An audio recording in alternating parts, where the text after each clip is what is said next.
संत गाते। बड़ी मुसीबत जब प्राणी पर, बड़ी मुसीबत जब प्राणी पर गुरुवर राह दिखाते, गुरुवर राह दिखाते। भक्ति भाव से पुष्प सजा कर, भक्ति भाव से पुष्प सजा कर, भक्ति भाव से पुष्प सजा कर पूजा करने आए। अब तो गुरुवर शरण में ले लो, शरण तुम्हारी आया। अब तो गुरुवर शरण में लो, शरण तुम्हारी आया। अब तो गुरुवर शरण में ले लो, शरण तुम्हारी आया। अब तो गुरुवर शरण में ले लो, शरण तुम्हारी आया। अब तो गुरुवर शरण में ले लो, शरण तुम्हारी आया। अब तो गुरुवर शरण में लो, तुम्हारी आया। देख लिया थी गुरुजन मैंने दुनिया की सब माया, देख लिया थी मुझ मैंने दुनिया की सब माया। रो रो कर अब हार गया हूँ, शरण तुम्हारी आया। रो कर अब हार गया हूँ, शरण तुम्हारी आया। झूठी दुनिया के धंधों में, झूठी दुनिया के धंधों में गुरुवर राह दिखाया। तुम्हारी शरण में आया, शरण लगाओ। अब तो गुरुवर अब तो गुरुवर शरण में ले लो, शरण तुम्हारी आया। अब तो गुरुवर शरण में ले लो, शरण तुम्हारी आया। शरण तुम्हारी आया, शरण तुम्हारी आया, शरण तुम्हारी आया। बोलिए गुरुदेव नारायण की जय हो, वृंदावन बिहारी लाल की जय हो। श्रीमद् भागवत महापुराण की जय हो। हनुमंत लाल जी महाराज की जय हो।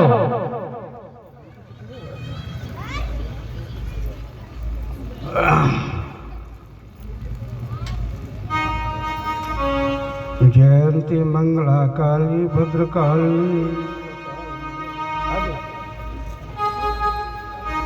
दुर्गा क्षमा शिवा धात्री स्वाहा सदा नमस्ते।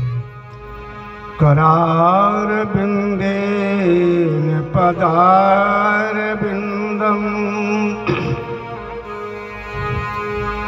करार बिंदेन पदार बिंदम,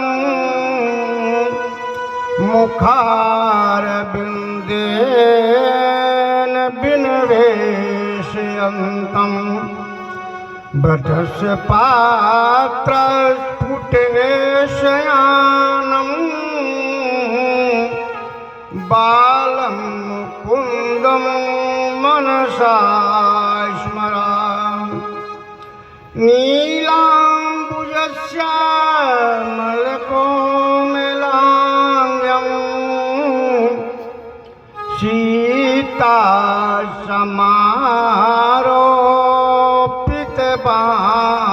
समारोपितवामभाग्यं, पाणौ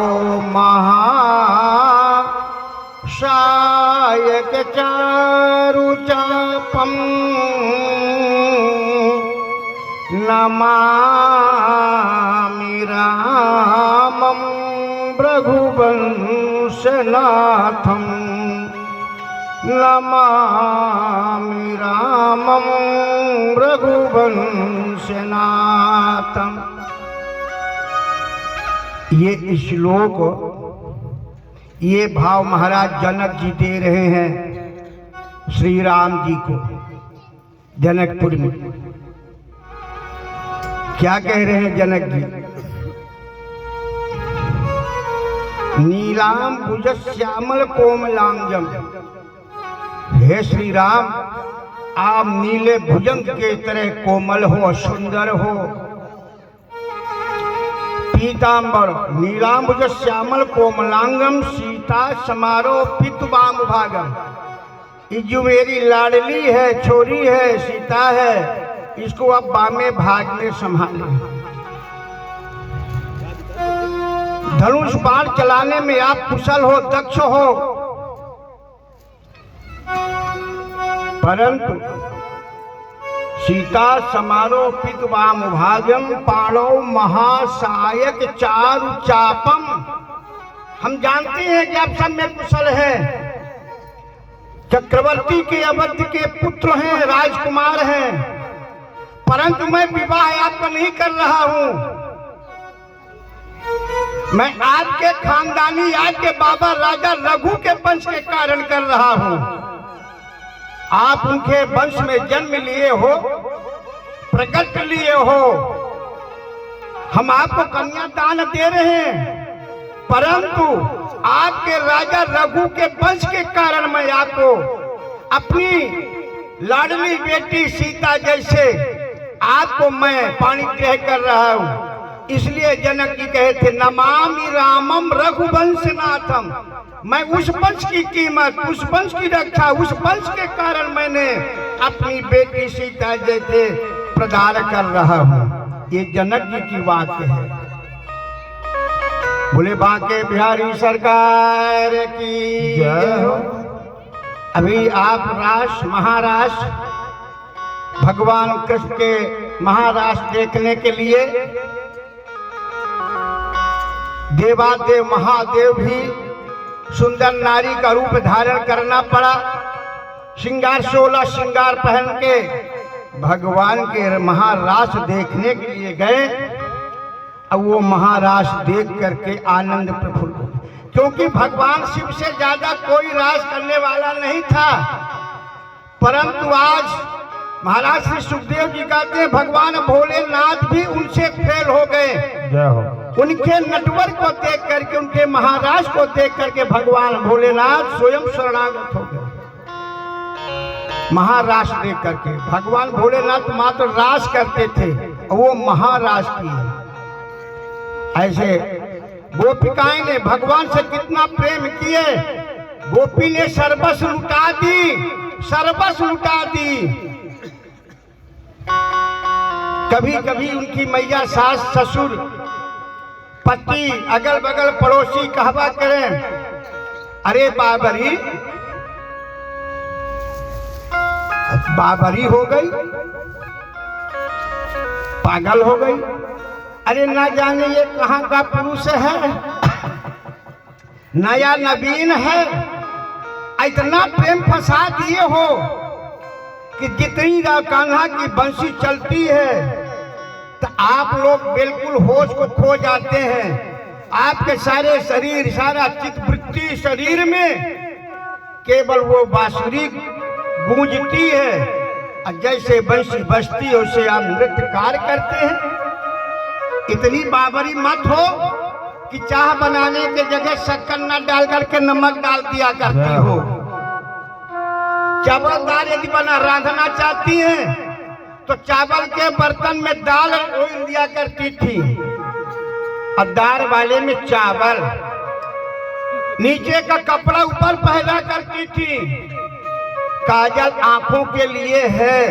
इतनी बाबरी थी, बंसी सुन सुन करके उनकी चित्तवृत्तियां यहाँ से हट करके भगवान के चरणों में, तो काजल आंखों में न लगा करके ओंठों में लगाया करती थी, ओंठों के चीज आंखों में लगाया करती थी। इतनी बाबरी हो गई।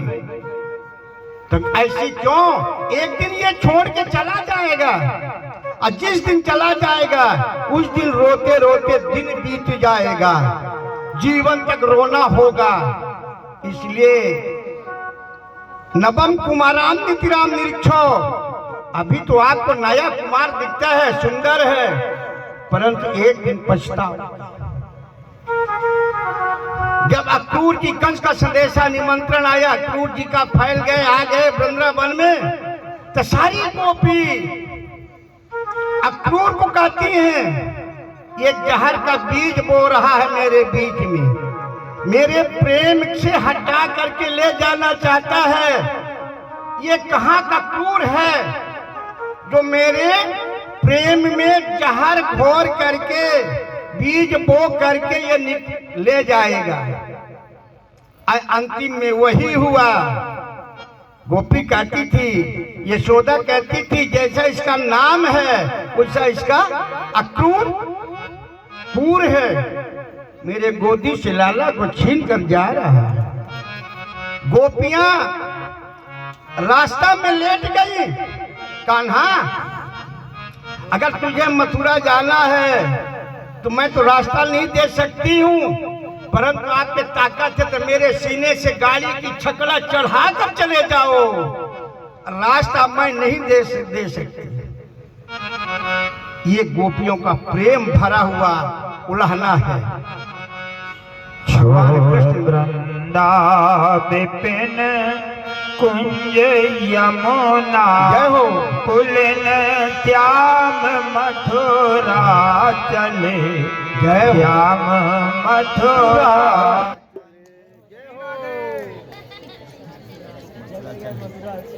अधूरा हो गया। खैर आप तक आवाज चली जाएगी, बाजा बाजे न बाजे।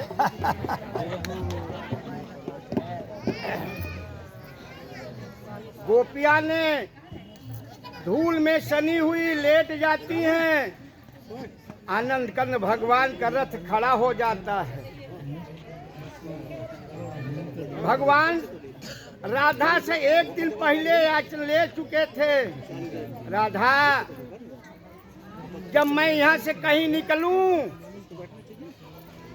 तो ना आप मुझसे कुछ बोल सकती हो और ना आपके आंखों से आंसू मैंने देखूं। यदि आप एक आंसू अपने आंखों से बहा दोगी तो जमुना नहीं समुद्र हो जाएगा। हम समुद्र में तैरते तैरते मेरा जीवन बीत जाएगा, परंतु मैं प्रेम रूपी आंसू से पार नहीं पाऊंगा। ये मुझे वचन दो, न आपको रोक सकूंगी और न मेरे आंखों से आंसू का धार लगेगा। राधा जी ने पहले कह चुकी थी, प्रभु मैं टकटकी लगा कर निहार सकती हूँ, परंतु न याचना करूंगी और न मेरे आंखों से आंसू आएगा। अंतोगत्ता भगवान ने कहते हैं, गोपियां कहती जा तो रहे हो निठुर, हम समझ रहे हैं क्यों जा रहे हो। हम आपके निठुरता को समझ गई, क्योंकि वृंदावन बरसाने नादगांव माठगांव गोकुल में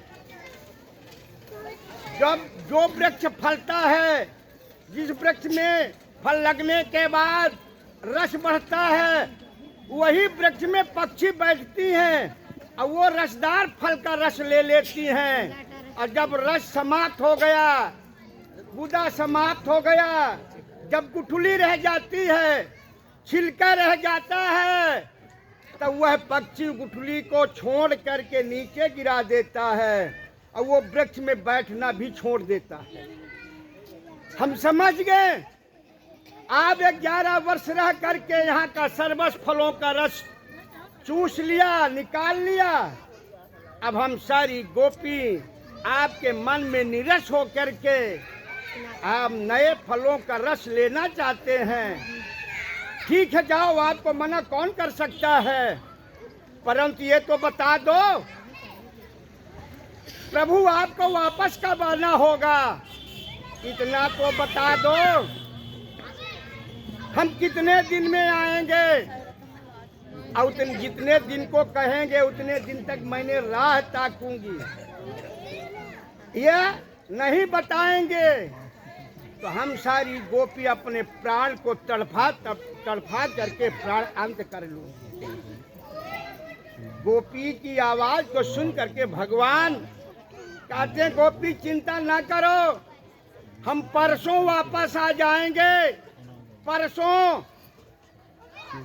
अच्छा, आ बन श्याम, आ बन श्याम, कहीं परसों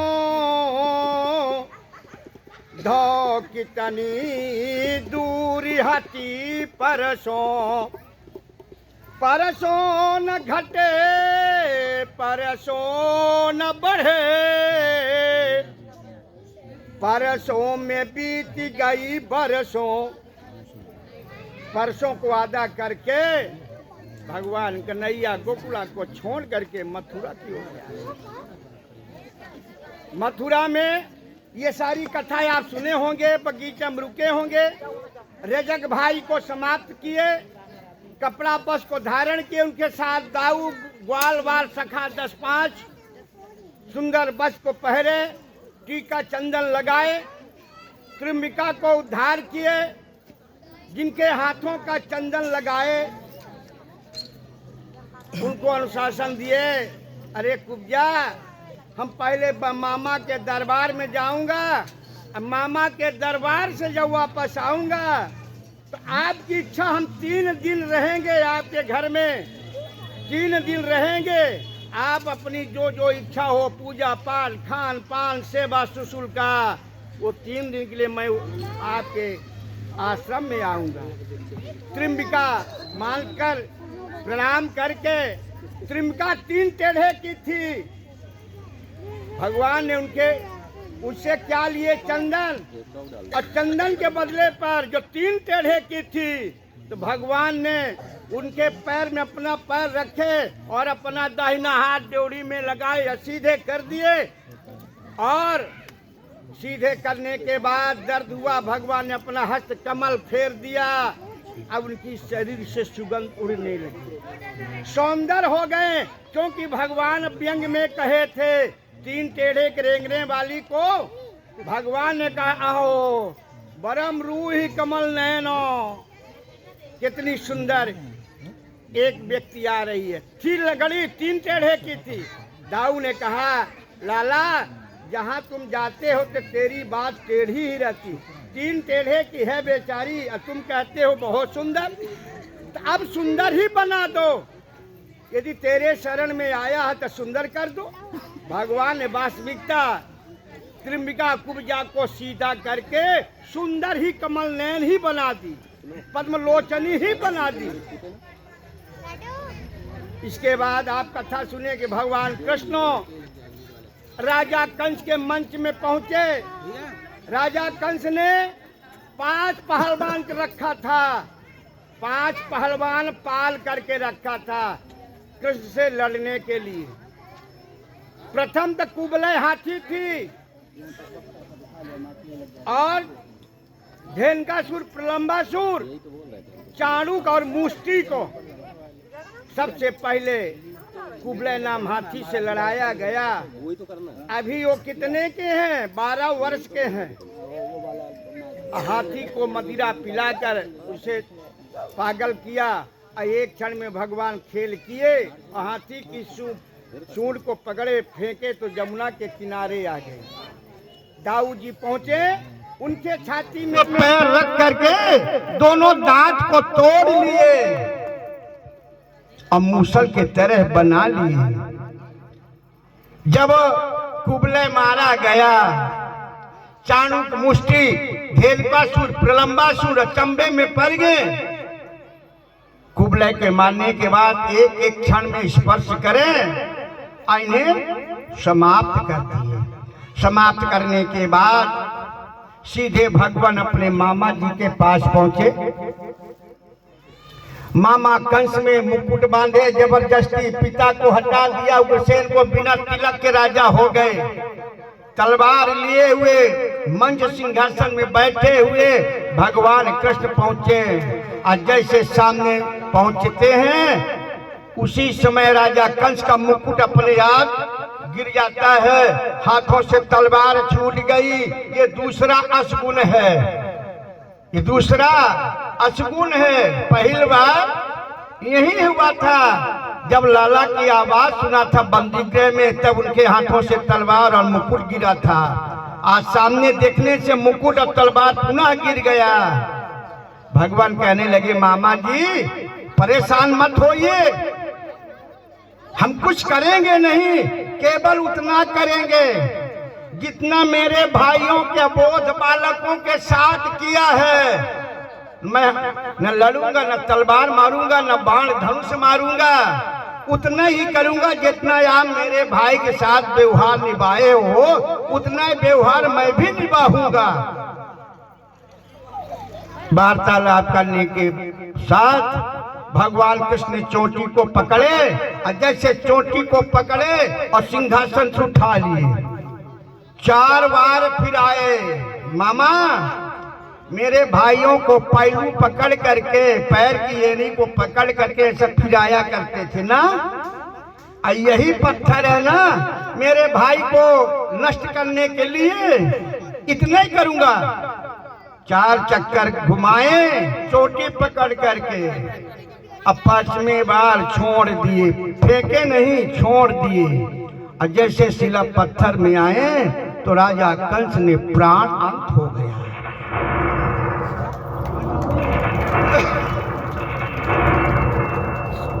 राजा कंस मारा गया। राजा कंस के ससुर बड़ा बहादुर था। राजा कंस के ससुर इतना साधारण नहीं था, अपने बेटी के विदाई में सैनिक दिया था। और उनका ससुराल कहाँ था? मगध देश में। मगध देश का राजा जरासंध ससुर था, इतना बहादुर था। अपनी इस भारत भूमि में 3 ही बहादुर हैं, 3 व्यक्ति 10,000 हाथी की ताकत जिनके शरीर में है। जरासंध के शरीर में 10,000 हाथी की ताकत जरासंध के शरीर में है। 10,000 हाथी की ताकत भीमसेन महाराज, अर्जुन के मझले भाई का, अर्जुन भीमसेन के 10,000 हाथी की ताकत धृतराष्ट्र के बेटा दुशासन के शरीर में था, जो द्रौपदी जी के चीर खींचने में शक्तिशाली था। इसीलिए शक्तिशाली था कि 10,000 हाथी की ताकत रखने वाला था। इतना बड़ा बहादुर जरासंध था। बंधुओं, जरासंध, जरा नाम दासी थी। जब जरासंध ने अपने मां के गर्भ से जन्म लिया था तो ऐसी शरीर नहीं आई थी। एक अंग एक बार आया है धराधाम में, दूसरे बार एक अंग आया था, अलग अलग अंग बन के आया था। ऐसे अशुभ चीज को, वस्तु को देख करके जरासंध के पिताजी ने घूर में गड़बा दिए थे। उनकी जरा नाम दासी कुछ काम के लिए आई घूर फेंकने के लिए, और घूर में हाथ पैर कैसे लगा, वो शरीर दिखाई जीवित थी। तो जरा नाम दासी ने अपने आंचलों से पोंछ करके साफ करके दोनों को जोड़ देती है। और जब दोनों को अंग जुड़ गया और अपने आंचल में छिपाती है, आंचल में छिपा करके राजा के पास आई। बोले महाराज मैंने बहुत अच्छी वस्तु लेके आई है, बोलो दिखाओ। बोले हम दिखाएंगे नहीं, पहले कुछ मुझे इनाम देना चाहो, कहो तो मैं आपको दिखाऊंगा। बोले मैं इनाम दूंगा, क्या चाहोगी? जरा नाम दासी कही मुझे कोई वस्तु ना चाहिए,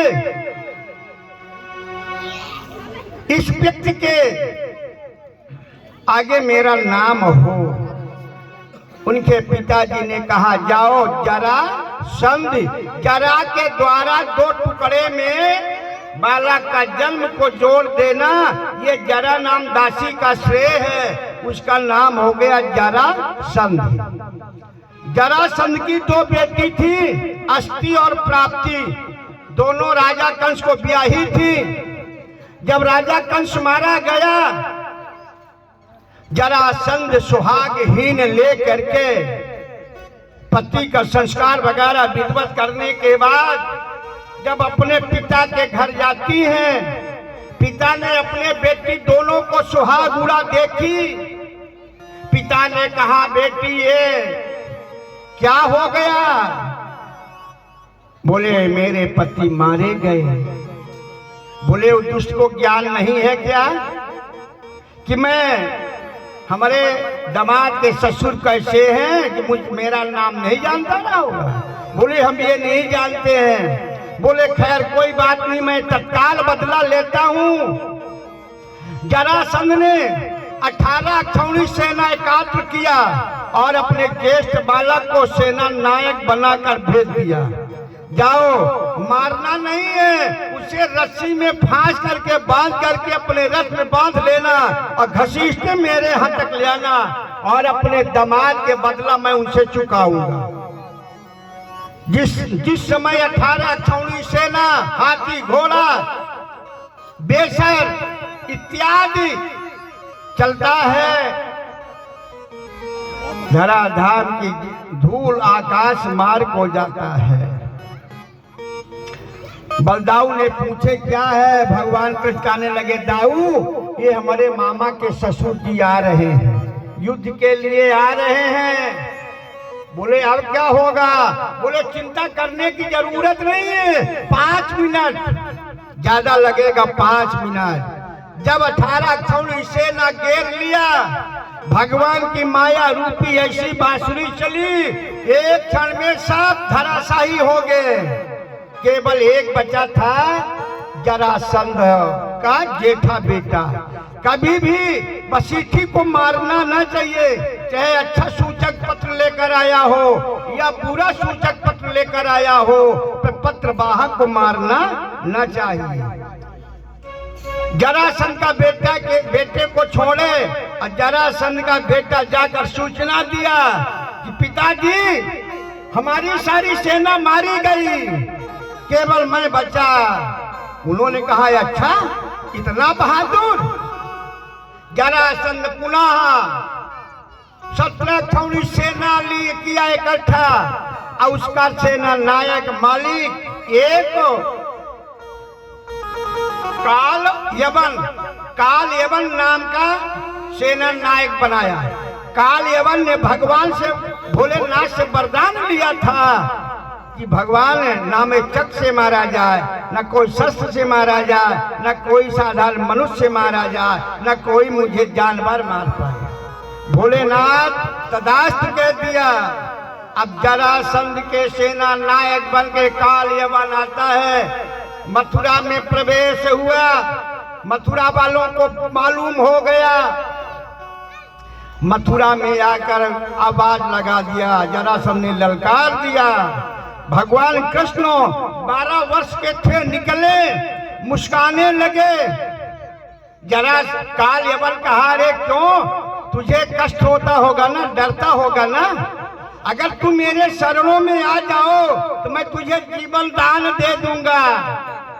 भगवान ने बोले अच्छा, हमें डर लगता है, अगर तुम्हें बचना हो तो तुम मेरे शरणों में गत हो जाओ, हम तुम्हें छोड़ देंगे। जरासंध को क्रोध आया। जरासंध कहने लगा, मुझे थोड़ा सा कष्ट ये होता है, तुम 12 वर्ष के सुकुमार हो, मैं युवा अवस्था जर्जर का हूँ, अगर तुझे मारूंगा तो संसार क्या कहेगा, इसलिए मैं मारना नहीं चाहता, तुम मेरे शरणों में आ जाओ, हम तुम्हें छोड़ देंगे। भगवान ने कहा मुझे डर नहीं है, तुम मुझसे युद्ध करो। भगवान कृष्ण ने काल यवन के सामने ताल ठोका, हाथ पकड़ने को जैसे प्रयास काल यवन ने किया तो भगवान थोड़ा 2 कदम पीछे आ गए। भगवान को मालूम था ये काल यवन मेरे हाथों से नहीं मारा जाएगा, मेरे चक्र से नहीं मारा जाएगा, इसके मारने वाला कोई और है, हमें वहां तक ले जाना चाहिए, अभी इसकी मृत्यु नहीं है, अभी समय बाकी है। काल यवन ललकारा। भगवान ने कहा तो फिर यहाँ से यहाँ आ जाओ। पुनः काल यवन आगे बढ़ता है, भगवान पीछे कदम दे देते, पीठ दिखा दिए। क्षत्रिय को धिक्कार है, क्षत्रिय को धिक्कार है, पर पीठ को दिखाने से ब्राह्मण को धिक्कार है, जिन्हें गायत्री मंत्र न आने से। क्षत्रिय तू नहीं है, तू मुझे पीठ दिखाया है, अरे रण छोड़, रण युद्ध को छोड़ करके रणछोड़ हो। भगवान कृष्ण खड़े होकर हंसने लगे। चलो एक नाम आपके द्वारा मिला। एक नाम रस्सी बांधने से मैया ने बांधी थी, वहां मेरा दामोदर नाम पड़ा। एक नाम आप दे दिए, गुरुजी ने तो मेरा बहुत नाम धराए हैं। रण छोड़ करके दौड़ लगाया, भगवान भागना शुरू कर देते हैं। कहाँ तक भाग रहे हैं? मथुरा के गंधमादन नाम पर्वत तक।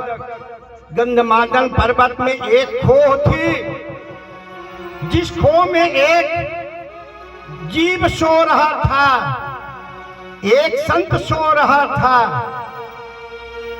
वहीं पहुंचे और जो भगवान का राम कृष्ण रूपी श्याम रूपी अंगोछा डाले थे पीतांबरी, वही पीतांबरी वो सोने वाले व्यक्ति के शरीर में उड़ा दी और आप दूसरे कंदरा में प्रवेश हो गए आनंद लेने के लिए। जब काल यवन दौड़ते दौड़ते गया, उस कंदरे में देखा कि यही कृष्ण है जो सो रहा है। ये सोने का आड़ लगा दिया। काल यवन ने खड़ा होकर ललकार दिया, आए चोर, अरे चोर, इस समय सोने की जरूरत नहीं है, युद्ध करो। ये वृंदावन गोपी की दही माखन नहीं है कि माखन मिश्री चुरा चुरा कर खाया करते थे। यह युद्ध करने का समय है। एक बार, दो बार, तीन बार काल यवन ने आवाज लगाया और न जब नहीं जगा तो काल यवन ने अपना पैर उठाया और पैर उठाया, एक पैर ये छाती में सोने वाले व्यक्ति के छाती में मार दिया। जब एक पैर लग गया, सोने वाला व्यक्ति आंखें तिलमिलाया, ऐसा झाड़ रहा जैसा कोई मच्छर काटता हो। परंतु जब उनकी नींद खुली, उन्होंने एक आंख से निहारा, दोनों आंख से नहीं, एक आंख से। और जैसे उनकी आंख की तेज रोशनी पहुंची काल यवन के शरीर में, तो लकड़ी जलाने से हड्डी बच जाती है। परंतु महाराज, सोने वाले व्यक्ति के निहारने से राजा काल यवन का हड्डी तक न बची, खाक हो गया, राख नहीं बची। काल यवन भी चला गया। वो कौन था? ऐसा निहारने वाला मान धाता के बेटा रघुवंशी खानदान मुचकुंद महाराज थे। एक युद्ध लड़े थे और जब युद्ध लड़कर आए, जिनके खानदानी रघुवंशी समाप्त हो गया था, तो ब्रह्मा ने कहा चले जाओ गंधमादन पर्वत में पूछो, और जो तुम्हें सोते में जगा देगा उधर तुम निहारोगे, वो भस्म हो जाएगा। काल यवन भी समाप्त हो गया। बंधुओं, 18 बार चढ़ाई मगध देश का राजा जरासंध ने किया, पार नहीं पाया। अब जरासंध को पुनः पता लगा, सारा सेना वापस। भगवान उन्हें बोले इन्हें मारने से कोई मतलब ना निकलेगा। चींटा मारने से, चींटी मारने से पानी निकलता है, खून नहीं निकलता है। तो सेना कुछ बिगाड़ किए नहीं है, इसलिए इन्हें मारना उचित तो नहीं है। सेना गई, पुनः भगवान को घेरने के लिए पहुंचे। जरासंध ने आग लगवा दिया, सारे मथुरा में चारों तरफ घेर दिए, शीत वर्षा करने लगे। भगवान की ऐसी माया फेर दिए कि अग्नि जलती हुई शांत हो गई। अंतोगता सब कुछ करने के बाद भगवान कृष्ण शंकरषण पर्वत में चढ़ जाते हैं और वहीं से आनंद लेते हैं। सारे सेना को समाप्त किए। जरासंधहीन अभी बचा है, पर जरासंध का सारा सेना मारा गया, शक्तिहीन हो गया। अब उनका कुछ बिगाड़ नहीं पाएगा। मथुरा में भगवान 14 वर्ष रहेंगे। 14 वर्ष में अपना पूरा कारभार संभालेंगे। कुछ दिन रहने के बाद भगवान कृष्ण शंकरषण पर्वत में चढ़ करके सबसे ऊंचा था और वहीं पर अपने दाऊद जी ग्वाल बालों को लेकर के निवास किया करते थे। इस प्रकार करने के बाद विश्वकर्मा जी को बुलाया गया। जो हमारे विश्वकर्मा जी अर्गन बजा रहे हैं, इन्हीं के प्रजात का है, इन्हीं के वंश का है विश्वकर्मा जी, ब्रह्मा के पुत्र हैं। उन्हें बुलाया गया, बोले जाओ। विश्वकर्मा जी पूछे क्या आदेश है? बोले जाओ समुद्र में 12 योजन का महल बना दो। 12 योजन का, 1 योजन होता है 4 कोस बराबर 1 योजन, 12 चौक 48 कोस का सुंदर महल बना दिया गया। हाथी घोड़ा बाग बगीचा संदेशा आकर दिए, प्रभु आपका महल तैयार हो गया। भगवान मथुरा में रह करके अपने, क्योंकि पिता के ऋण तो पहले उद्धार हो गए थे, 1 करोड़ नील कमल दे करके पिता ने अपने ऋण से उद्धार कर दिया। बेटा जाओ, पिता के ऋण से मोक्ष हो गया। वही मथुरा में रह करके संदीपन महाराज के विद्या भी लिए। विद्या पढ़न गए रघुराई, अल्पकाल विद्या सब पाई। वहीं से उज्जैनी में जा करके विद्या को प्राप्त किए। वहीं से अपने माता के ऋण को उद्धार की मांगते हैं। जब देवकी के पास, गुरु जी के पास पहुंचे, गुरु जी ने विद्या देने के बाद बोले गुरु जी अब हमसे कुछ दक्षिणा ले लीजिए ताकि मैं ऋण से उद्धार हो जाऊं, ऋण मुक्त हो जाऊं। तब गुरु जी संदीपन महाराज कहते हैं बेटा मैं नहीं लूंगा, गुरु माता के पास चले जाओ। तो भगवान कृष्ण गुरु माता के पास पहुंचे, उनके चरणों में प्रणाम किए। बोले गुरु माता जी हम आपको दक्षिणा देना चाहते हैं, मांगिए। गुरु माता के आंखों से आंसू बहने लगा। दक्षिणा मांगते समय आंसू आने लगा। भगवान कृष्ण समझे कि आखिर बात क्या है, गुरु माता जी के आंखों में आंसू क्यों आया? धार जैसा नदी बहती हो, उमार ली हो। भगवान पूछने लगे माँ गुरु माता जी क्या बात है? बोले बेटा अगर तुझे दक्षिणा देना चाहते हो तो मेरे बेटा को ले आ दो। एक ही बेटा था, नहाने गए समुद्र में, समुद्र ने मेरे बेटों को अपने गोदी में लगा लिया। तो मैं बेटा के बिना, मेरा घर सुना है, मेरी गोदी सुनी है, सब कुछ होता है, तो बेटा मेरे पास नहीं है। तो मेरे बेटे को ले आ दो अगर दक्षिणा देना चाहते हो तो। भगवान कृष्ण गुरु माता के वाणी को सुन करके तत्काल समुद्र के पास पहुंचे। थोड़ा सा आवाज लगाए, समुद्र महाराज घमंड में, अहंकार में नहीं निकले। तो भगवान का उंगली उठी, अब चकराने वाला था।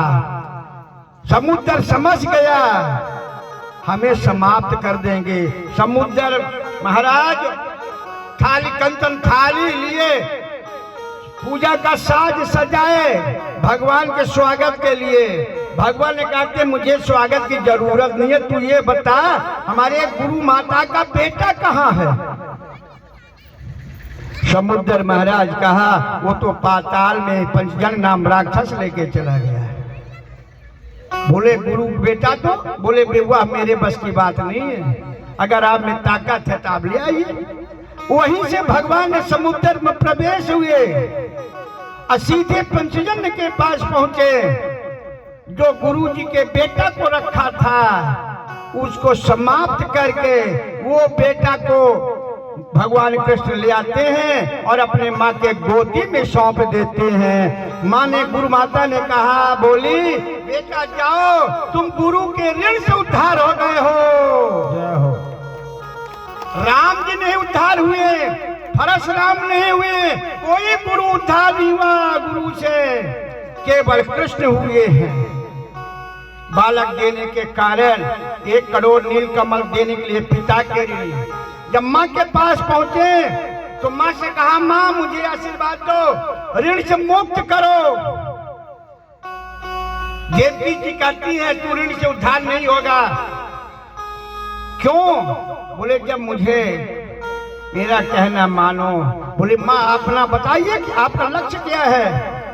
बोले मेरे 6 बेटे मारे गए, उन 6 बेटों को मैंने आंखों से उनका रूप नहीं देखा। 9 माह गर्भ में तो रखी, जन्म दी प्रसव दी पे मुख नहीं देख पाई। तो हमारे 6 बेटों के लिया करके मेरे गोदी में लुरा दो, तो मैं तुझे ऋण मुक्त कर दूं। बोले माँ वो तो दूसरे के अधिकार क्षेत्र में हो। तो बोले तब हम तुम्हें उद्धार नहीं करेंगे। बोले ये नियम तो तुम ही बनाए हो। बोले माँ थोड़े समय खातिर हम ले आ सकते हैं, पर ये सोचें कि हम हमेशा के लिए रखें तो रहेंगे नहीं। बोले थोड़े समय ले आ दो।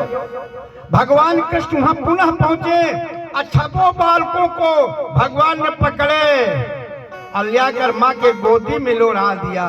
माँ देवकी ने 6 बालक को बार बार अपने गोदी से निहारती है, गोदी में रखकर उनकी चुम्बन बलैया सारे शरीर में हाथ फेरी। अब फेरने के बाद जब संतुष्ट हो गया तो भगवान ने पुनः आदेश किए, तू है बालक को पुनः जहाँ के थे वहां पहुंचा दिए। देवकी जी कहती है बेटा जाओ, माता के जो समुद्र बराबर दूध पिए हो उस दूध से उद्धार हो। हमने आपको आशीर्वाद वरदान देती हूँ कि मेरे दूध का ऋण समाप्त हो गया है। ये भगवान कृष्ण का तीनों माता पिता से गुरु से ऋण हो गए। ये भगवान का ऋण। कोई बालक अगर चाहे, श्रवण जैसे बेटा अगर चाहे तो 4 अंगूर 4 आना अपने माता से उद्धार हो सकता, पूर्ण नहीं, क्योंकि सागर जैसे दूध पान कराई है। इसलिए बेटा कभी माताओं से उद्धार नहीं होते। अब वो तो बेटों को क्या कहा जाए, जिन माता को धक्का मार कर पिता को धक्का मार करके जाते हैं वो तो कभी नर्क से बचेंगे नहीं। ये श्रीमद् भागवत का प्रमाण है, मैं नहीं कह रहा हूँ। जो माता पिता को छीन लेते हैं, उनकी शौक छीन लिए, उनका शरबत छीन लिए, अंतोगत धक्का मार के भगा दिया, वो दुष्ट पृथ्वी भार नहीं सहती है। वो पृथ्वी में रहने लायक नहीं है। बेटा नहीं, वो नालायक बेटा है जिनसे कोई आशा न हो। बेटा का परम धर्म होता है कि अपने जीवन की जिंदगी माँ बर्बाद कर देती है, अपना सारा शौक समाप्त कर देती है ऐसे बच्चों के सेवा पालन व्यवस्था करने के लिए। इतने के बाद भी अगर कष्ट दे बेटा तो बेटा सुखी नहीं रह सकता। चाहे वो सोने में वास करे, सोने के कटोरे में दूध पिए, पर वो उसे सुख प्राप्त नहीं होगा। देखने को प्राप्त होगा, बस जीवन का सुख जिसे कहते हो सुख प्राप्त नहीं होगा। बोले वृंदावन बिहारी लाल की जय।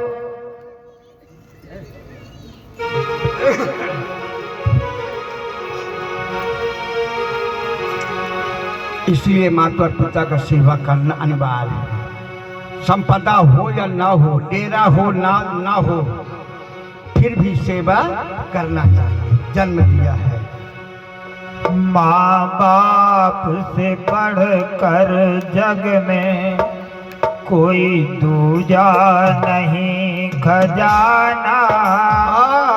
जिसने तुझे जन्म दिया रे, दिल उसका नहीं दुखाना। जिसने तुझे जन्म दिया रे, दिल उसका नहीं दुखाना। जिसने तुम्हें जन्म दिया रे, दिल उसका नहीं दुखाना। माँ बाप से बढ़कर जग में कोई दूजा नहीं खजाना। जिसने तुझे जन्म दिया रे, दिल उसका नहीं दुखाना। तुझसे बड़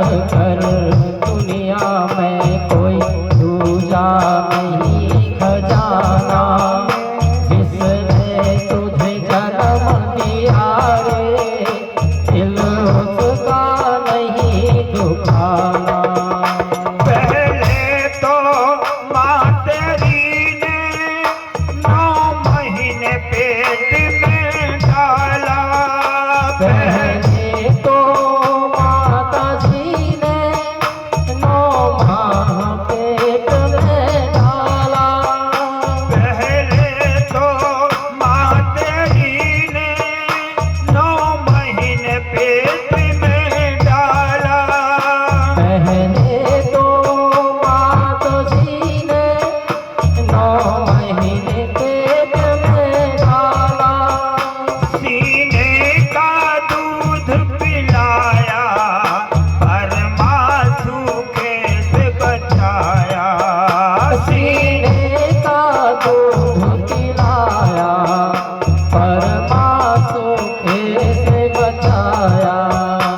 ऐसी माँ को दुख देकर, ऐसी माँ को दुख देकर तू उनका बना सहारा। दुनिया में कोई न ऐसा जिसका हो बेसहारा। दुनिया में कोई न ऐसा जिसका हो बेसहारा। माँ बाप से बढ़कर जग में कोई दूजा नहीं खजाना। जिसने तुझे जन्म दिया रे दिल उसका नहीं दुखाना। इस प्रकार आप कथा के माध्यम से समझे चाहे भजन के माध्यम से समझे, कुछ भी हो पर माँ का आत्मा पिता का आत्मा, जितना माता का कलेजा जलेगा, जितना पिता का कलेजा जलेगा, उससे 4 गुना अधिक आपका हृदय जलेगा। ये निश्चित मानिए, माता और पिता का हृदय जब टुकड़ाता है, इसलिए इतना जरूर ध्यान दीजिए। बोले वृंदावन बिहारी लाल की जय। अब आनंद कंद भगवान 14 वर्ष मथुरा में बिता करके अब भगवान धीरे धीरे बड़े हो रहे हैं ना, 20-22 साल के हो रहे हैं, तो विवाह भी कराना चाहते हैं, क्योंकि रोटी बनाने वाला कोई नहीं है। सबसे बड़ी समस्या यह हो जाती है तो 5-10 जन दाऊ है, ग्वाल बाल है, तो रोटी कौन बना के दे। तब विचार करते हैं कि अब शादी करें, दुल्हैया ले आए, तब भोजन बना के कम से कम तो देगी। द्वारिकाधीश जी द्वारिका में वास करने लगे। अब द्वारिकाधीश के नाम पे जाने जाएंगे। बोले द्वारिकाधीश भगवान की जय हो। अब द्वारिकाधीश रहने लगे द्वारिका जी में। कुछ समय लगा, नए नए हैं, कौन जानता है बसिंदा वाले को, जो बसता है उसे कौन जानता है इतना जल्दी। कुछ दिन बीत जाने के बाद पता चलता है। इस प्रकार अपना जीवन यापन करने लगे भगवान कृष्ण द्वारिका जी में। एक समय वह आया, एक कुंडलपुर के राजा थे। राजा की एक बेटी थी, 5 बेटे थे। 5 बेटे के बीच में एक सुंदर बहन थी। अब बहन वह है, राजा की बेटी राजकुमारी है। जब राजकुमारी धीरे धीरे धीरे चंद्रमा के तरह पढ़ना शुरू करी, पढ़ाई लिखाई पर पूर्ण हुआ, तब वह उनकी बेटी का नाम था रुक्मिणी। रुक्मिणी रुक्मिणी ने पढ़ाई के बाद अपने घर में रहा करती थी, पर जब अपने युवा अवस्था को प्राप्त होती हैं, तब सखियों के साथ नगर घूमती है। ये श्रीमद् भागवत का इशारा है, सास का इशारा है। जब अपनी बेटी अकेले बिना पूछे नगर घूमने चल दे, मोहल्ला टोला में चल दे, तो अपने आप को साहस हो जाना चाहिए। ये सास का मत है कि बेटी विवाह की योग हो गई है, अब हमें बेटी का विवाह का व्यवस्था करें, ये सास का मत है। रुक्मिणी जी ने भागना शुरू कर देती हैं सहेली सखियों के साथ। एक दिन माता जी ने अपने पिताजी से, रुक्माली से बोले आप बैठे हो, बेटी शादी की योग हो गई, बेटी का विवाह कहीं बालक नहीं ढूंढते हो। पिताजी ने कहा अरे प्रिय, अभी तो हमारा ज्येष्ठ बेटा, हम तो सियाने हो गए, कहाँ जाएं, कहाँ पता लगाएं। ये ज्येष्ठ बेटा रुक में है, यही पिता का अधिकार होता है। ज्येष्ठ बेटा पिता के समान होता है, तो अपने छोटी बहन का विवाह का व्यवस्था कर। देखो हम कहते हैं, बेटा को बुलाया गया, बेटा से कहे बेटा अपने बहन का व्यवस्था करो शादी का, विवाह का, क्योंकि उनकी उम्र हो गई। बोले पिताजी जब विवाह करना हो तो मुझे बताना, विवाद मेरे हाथों में है, इनकी विवाह करने के लिए मुझे देश देशांतर न जाना होगा, मेरे हाथों में है। बोले बेटा कहते तो ठीक है, पर जब घर बार मिल जाएगा तब ना, घर भर दोनों बराबर मिलेंगे तब हम विवाह करेंगे, लायक से विवाह करेंगे, लायक से कीजिए बैर प्रीत ब्याह, गैर लायक मत करिए। कहा ठीक है। अब जब विवाह का चक्कर आ गया, रुक्मिणी जी ने अपने माता के द्वारा पिता के द्वारा सुनती हैं कि मैया विवाह का विचार करती हैं। कौन ऐसा मेरे मन के वर न मिले, मेरे मन के राजकुमार न मिले, हम कष्ट होगा, मुझे परेशानियां होगी। कैसा वर मिलता है, हमारा तो कोई परिचय है नहीं, क्या पता कौन एक तरह से मुझे रक्षा करता रखता है दूल्हा जी। एक दिन दो दिन के बाद पुनः बेटा से कहा गया, बेटा ने कहा पिताजी करना है? बोले हाँ। बेटा ने पत्र लिख देता है और बेटा ने पत्र लिखता है मगध देश के लिए। वहां शिशुपाल नाम के राजकुमार थे, उन्हीं का वरण चुन लिया कि राजकुमारी रुक्मिणी के लायक शिशुपाल महाराज हैं। अब पत्र में लिखे थे, उन्हें ये मालूम था मेरे आदेश के अनुसार चलेंगे, जो मैं कहूंगा इनकार करेंगे नहीं। शिशुपाल के पास पत्र चला गया, अब पत्र वापस आ गया और पत्र के द्वारा उन्हें संदेशा वगैरह मिलने लगा। रुक्मिणी जी अब शिशुपाल का नाम सुनती हैं, रुक्मिणी समझ गई कि शिशुपाल सही राजकुमार नहीं है, इनकी कारनामे अच्छे नहीं हैं, अबारा पति राजा है, ऐसा पति हो जाने से मेरे जीवन का संकट हो जाएगा।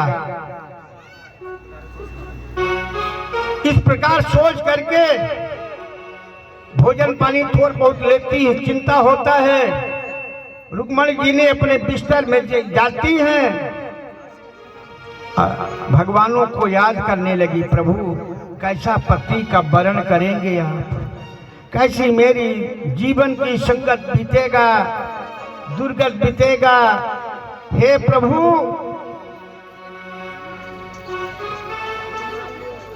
सो जाती है, चिंता करते करते आराम में आ गई। सब उन्हें जब मस्त नींद आई, अब मस्त नींद में स्वप्न देख रही है रुक्मिणी। क्या देखती है स्वप्नों कि एक सुंदर बालक श्यामली स्वरूप धारण करने वाला, बाल घुंघराले भौरों के तरह काला, हाथों में बंसी, पैरों में नूपुर करधन, कमर में करधन, पीतांबर धारण करने वाला मेरे सामने खड़ा है। ये स्वप्न में देख रही हैं। देखते देखते उनके चित्रों में ऐसा आया जैसे उनके आंखों में कोई चित्रांगत कर लिया हो, चित्र उतार लिया हो, ऐसा उनके आंखों में वह व्यक्ति का स्वरूप प्रवेश हो गया। अब जब नींद टूटी, ध्यान हुआ तो सारे कमरे में घूमने लगी, वो कौन कुमार होगा जो मेरे शयन कक्ष में आ गया। सारे कमरे में ढूंढी, वह व्यक्ति नहीं मिला। दोबारा सोचने लगी कि पुनः मेरे आंखों में आवे, दोबारा वह स्वप्न नहीं देख पाई। सुंदर स्वरूप को देख करके उन्होंने संकल्प कर लिया, मैं जब विवाह कराऊंगी तो इसी बालक के साथ कराऊंगी। अब हृदय में रखी है, पूजा करती है, गिरजा महारानी की पूजा करती है। महारानी माँ, जिस वर को मैंने अपने स्वप्न में आंखों में देखा, वही वर को मैं अपना पति बनाना चाहती हूँ। हे माँ, आपकी आशीर्वाद हो। क्योंकि राजकुमारी ये पूजन करने प्रतिदिन जाया करती थी। अब इसके बाद ये लगा, अब रुक्मणी जी ने तो प्रण ठान ली कि मैं जीवन शरीर त्याग सकती हूँ, पर शिशुपाल के साथ विवाह नहीं करूंगा। एक बार काशी नरेश अपनी बेटी के साथ विवाह करना चाहे थे। दमघोष का बेटा है, और दमघोष का बेटा वही शिशुपाल है। वह शिशुपाल का विवाह काशी नरेश करना चाहते थे। काशी नरेश के 3 बेटी थी, अंबे, अंबिके, अंबालिके, 3 बेटी थी। राजा दमघोष बारात लेके पहुंचे, सुंदर दूल्हा सजा हुआ है, विवाह जा रही हो रहा है, बढ़िया सजकर हाथी घोड़ा। जब इधर हस्तिनापुर के राजा को मालूम हुआ, गंगा पुत्र भीष्म महाराज को, भीष्म पिता के 2 भाई गैर विवाह के बैठे हैं। गैर विवाह नहीं हुआ था, जो दूसरी माँ का बेटे हैं, चित्रांगद और विचित्रवीर, इनके लिए प्रयास कर रहे हैं। गंगा पुत्र अलग माँ के हैं, गंगा के पुत्र हैं, पर चित्रांगद विचित्रवीर सत्यवती के बेटे हैं। भीम जी, भीष्म पिता महाराज, उनका पहले नाम था बालापन का देवव्रत। बालापन का नाम देवव्रत था। यह भीषण दूसरी शादी, ये भी देखिए, वो बेटे की ताकत, वो बेटे की हिम्मत, बेटा ही पिता का शादी करवाया है। और उन्होंने उस बेटी से कहा, सत्यवती से कहा कि माँ, आप मेरे पिता के साथ शादी करती हो, करो, हम वादा करते हैं कि जन्म अविवाहित रहूंगा, मैं नारी का मुख नहीं देखूंगा और न विवाह रचना करूंगा। जो आपके पेट का बेटा होगा वही सिंहासन का अधिकारी होगा, मैं सिंहासन लेने वाला हस्तिनापुर का नहीं बनूंगा। तब सत्यवती के पिता केवट जी राजा शांतनु का विवाह, दूसरा विवाह किए थे। उसी दिन से इनका भीष्म पिता कहा गया है। काशी नरेश पहुंचे और काशी के पहुंचने पर कन्याओं को 2 के जगह पर 3 को पकड़े, अब पकड़ कर चल दिए। बोले, जिस राजा के भुजा में ताकत हो तो मुझे युद्ध करके वो बेटियों को छुड़ा ले। गंगा पुत्र के सामने किसी की ताकत नहीं चला। ले आए अंबे, अंबिका का, चित्रांगद विचित्रवीर के साथ शादी हो गई, पर एक बेटी बची। बोले, आप विवाह कर लो। बोले, मैंने तो प्रतिज्ञा करके बैठा हूं कि विवाह नहीं करूंगा। बहुत प्रयास किए, उनके गुरुजी से संदेशा गया, गुरुजी ने समझाए। बोले, बेटा, मैं गुरुजी मैं विवाह नहीं करूंगा, मैंने संकल्प करा है। बोले, तो फिर युद्ध करो। बोले, युद्ध करना गुरु से मुझे मंजूर है, पर विवाह करना मंजूर नहीं है। ये भीष्म पिता का प्रतिज्ञा है। वो अंबालिका विचार कर, अब क्या करूं, अब हमें विवाह भी कोई नहीं करेगा, क्योंकि पर पुरुष का हाथ मेरे कलाई में लग चुका है, तो कोई दूसरा पुरुष मुझे वरण भी नहीं करेगा। अब लगता है इस जीवन में मुझे कुमारी ही अपन जीवन व्यतीत करना होगा। अंतोगता विवाह की चर्चा करते करते करते एक दिन उन्होंने इनकार जब किया, तो अंतोगता भीष्म पिता को श्राप देती है। ऐ भीष्म पिता, तू मेरे हाथों में, बाह में हाथ लगाया, विवाह नहीं किया, कलाई पकड़ा, परंतु तेरे मृत्यु का कारण मैं बनूंगी, मेरे सामने तेरी मृत्यु होगी। इस प्रकार श्राप देकर के अपने शरीर को खो दिया। ये भीष्म पिता हमारा तो फिर विवाह नहीं हो पाया था शिशुपाल का। ये दूसरी बारात है, वो पूर्ण हो पाए ना हो पाए। अब यहाँ ये पता चला रुक्मिणी जी ने जल और भोजन को छोड़ दी, अगर वो पर मुझे नहीं मिलेगा तो मैं शिशुपाल से विवाह नहीं करूंगी, शरीर को त्याग दूंगी। ये प्रतिज्ञा रुक्मिणी का हो गया। रुक्मिणी जी ने सुंदर चिट्ठी रखकर रखी थी, पहले ये फोन और नहीं चलता था तो पत्र भेजना शुरू हुआ करता था, तो पत्र लिखी थी द्वारकाधीश के लिए, पर द्वारका नहीं जानती थी, पहचान नहीं था, इसलिए पत्र किस पता से डाल दे कि उन्हें डाक के द्वारा मिल जाए। नहीं, 3 दिन हो गया भोजन छोड़े, 4 दिन भोजन छोड़े हो गए। बस बारात पर कल आने वाली है, हाथी घोड़ा द्वारे में सजावट हो गया, बारात की तैयारियां हो रही हैं। दूसरा दिन आया, बस सामने आने वाला है। एक दिन रुक्मिणी के दरवाजे में बस नीचे से ऊपर छत में जाए, चारों तरफ अवलोकन करे, वो श्यामला रूप जो मेरे आंखों में है, जो मुझे स्वप्न में मिला था, तो शायद कहीं नगर में पुनः दोबारा चक्कर डालता हो, हम देख ले।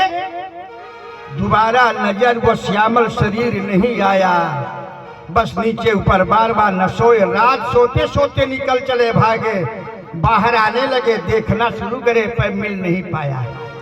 पत्र ले करके अपने पावर में खड़ी है, दुख के कारण कोई मेरा मदद करने वाला नहीं है। पत्र लिया है, रो रही है। अंतोगता सुबह एक ब्राह्मण भिक्षा के लिए गया, एक ब्राह्मण भिक्षा लेने के लिए गया, देखे थे कुमारी राजकुमारी रो रही है, तो ब्राह्मण ने भिक्षा का लख नहीं जगाया। ब्राह्मण ने कहा, राजकुमारी सुबह सुबह क्या कारण हो गया, कोई अशुभ तो नहीं हो गया आपके घर में, आप रो रही हो, कारण क्या है? बेटी न बोली, न हुकरी, न निहारी। 1 बार 2 बार 3 बार ब्राह्मण आवाज लगाया। रुक्मिणी कहती है, ब्राह्मण देव आप भिक्षा मांगने आए हो तो भिक्षा मांग लो मैया के पास, मेरा कारण मत जानो। मेरा कारण अगर जान लोगे भी तो क्या करोगे, तेरे बस का नहीं है, तू भिक्षा मांगने वाले हो। नहीं बेटी बताओ तो, आखिर रोने का कारण तो बताओ। चलो ठीक, तू बार बार पूछते हो, मैं बता देती हूँ, देखते हैं ब्राह्मण हो। राजकुमारी ने कहने लगी, एक श्यामल स्वरूप, सुंदर यौवन अवस्था, सारा स्वरूप जो देखी थी बताई, वो मेरे नेत्रों में। अब मैंने संकल्प कर लिया कि आपके साथ विवाह कराऊंगा, पर मुझे नहीं पता वो कहाँ का है, क्या नाम है, किस राज का राजा है। रूप रंग बताई, रूप रंग बताने के कारण बंसी विभूषित करार नव नीर दाभार, पीतांबरो दरुण बिंब फलम धरोष्टार, पूर्णेन्द्र सुंदर मुखादर बिंद नेत्रम, कृष्णाद परम किमपि तत्त्वम न जानम। ब्राह्मण ने समझ गया ये द्वारकाधीश का राजकुमार, द्वारकाधीश महाराज है। ये स्वरूप, ऐसा रूप धारण करने वाले श्याम सुंदर भगवान कृष्ण हैं। आप जानते हो? बोले हाँ, द्वारकाधीश में रहते हैं, द्वारकाधीश को भी जानता हूँ। थोड़ा सा साहस बंधा, रुक्मिणी ने हाथ जोड़कर खड़ी हो गई, सामने रोने। हे ब्राह्मण देव, आपको देवता माने जाते हैं, भूसुर हो, पृथ्वी, भू माने पृथ्वी, सुर माने देवता, आप तो देवता हो। इतना परोपकार, इतना परोपकार तो कर दो। ब्राह्मणों में 9 गुण होता है, ब्राह्मण सबसे श्रेष्ठ माना गया है, ब्राह्मण में 9 गुण है। अगर 1-2 गुण होंगे तो आप दया के सागर हो। ऋजु तपस्वी संतोषी दाता ज्ञानी दयालु ब्राह्मण नवैत गुण, ये 9 गुण होते हैं। तो प्रभु आप तो देवता है, दया के सागर है। 2 पत्र मैं उन्हें अच्छी तरह से पहचानता, पत्र देती है, पत्र पढ़ते हैं, वही श्याम सुंदर है जिनको ब्राह्मण जी ने कह रहे हैं। पत्र लेकर के चल दिए। जब पत्र लेकर चलने लगे ब्राह्मण, भिक्षारू जी तूने से बुलाई गई महाराज, थोड़ा सा ध्यान दीजिए, आप जाइए उनको पत्र दीजिए, अब पत्र पढ़ के बताइए, हम उन्हें स्वीकार कर लिए बिना दिखे, पर जो राजकुमार हमें स्वीकार करते हैं नहीं करते हैं, इतना जरूर वापस आकर मुझे बताना, ताकि कल बारात आने वाली है, अब बारात आते आते मैं अपने शरीर को खो दूं, जाओ विवाह नहीं करूंगी, ताकि संदेश मुझे मिल जाएगा, हमें वो वरण करेंगे नहीं करेंगे, हमें ये पता मिल जाएगा, मैं शरीर को खो दूं। ठीक है, भिक्षा मांगने वाले ब्राह्मण भिक्षा बंद कर दिए और सीधे द्वारका की ओर चलते हैं, और द्वारका जाते जाते द्वारकाधीश ठीक द्वार में मिल जाते हैं। अभिवादन हुआ, प्रणाम हुआ, और वही पत्र निकाल करके द्वारकाधीश को ब्राह्मण जी ने सौंप दिया। क्या है? बोले प्रभु ये पत्र है, पढ़िए। बोले मैं पढ़ा लिखा तो नहीं है, तुम ही पढ़ो। ब्राह्मण देव ने सुंदर पत्र को खोले, अब पत्र को सारी पता उसमें लिखा था, कितने कदम दूर, कितने मीटर दूर, कितनी समय पूजा करने जाऊंगी, सारा उसमें पता लिखा। कुंडनपुर के राजकुमारी, उन्होंने पत्र लिखा, और जब पत्र पढ़ते थे तो भगवान कृष्ण मुस्कुराते थे, हल्का अधर चला था सुधा। ब्राह्मण जी भी पत्र पढ़ते पढ़ते एक नजर कोरी नजर से देखें इनके मन में कैसा जागृत होता है। तो ब्राह्मण जो पत्र लेकर गया, जब उनके मुखमंडल की ओर देखते हैं तो भगवान का ऐसा लग रहा है कि हंस रहे हैं, यानी विवाह के इच्छुक हैं। इच्छुक कहे न होवे, कौन जाता विवाह करने के लिए, बढ़िया के शादी गई वो नहीं कर देते गड़बड़ न हो जाएगा, रोटी कौन बना के देगा। भगवान ने स्वीकार कर लिया। बोले प्रभु आपके लिए, आप देखे नहीं हो, स्वीकार करेंगे नहीं ये तो बता दें। बोले मैं, मुझे स्वीकार है, स्वीकार है, जाओ बता दो, ये समय के अनुसार मैं लेने आऊंगा। ठीक, ब्राह्मण देव वहां से वापस आए और रुक्मिणी को मिले। रुक्मिणी जी से बता दिया वो रथ में आएंगे, आप इसमें 12 बजे रात लिखे, ठीक 12 बजे आपके पूजा गृह में पहुंच जाएंगे। रुक्मिणी तुम निशोच हो गई, अब शिशुपाल आवे चाहे जितने पाल आवे, कोई मतलब का नहीं है। दूसरे दिन बारात नगर में आ गई, ढिढोरा पीट गया कि राजा साहब के विवाह करने की राजकुमारी का बारात मगध से आ गई, शिशुपाल के साथ विवाह होगा। सारा सजावट, नाश्ता पानी, हाथी घोड़ा देशर सजावट में लगी, नगर में आ गई। अब इधर शाम होता है, राजकुमारी की 4-6 सखियां ढूंढते हैं, सहेली ढूंढे, नौकरानी ढूंढे, कंचन थार का व्यवस्था किए, 16 प्रकार के जो पूजा का वस्तु होता है वो कंचन थार में सजाया गया, और सेना दे दिए बड़ी बड़ी तलवारें लेकर के कि राजकुमारी के साथ में आप जाइए, ताकि मेरे घर से थोड़ा दूर है बगीचा है, किसी प्रकार के मेरे बेटी को कष्ट न आने पाए, क्योंकि बहुत से दुष्ट हैं, कहीं मेरे बेटे को नुकसान न पहुंचाएं। अब बड़े विधि विधान से सहेली सखी राजकुमारी साथ में लेके चल देती है, और चलते चलते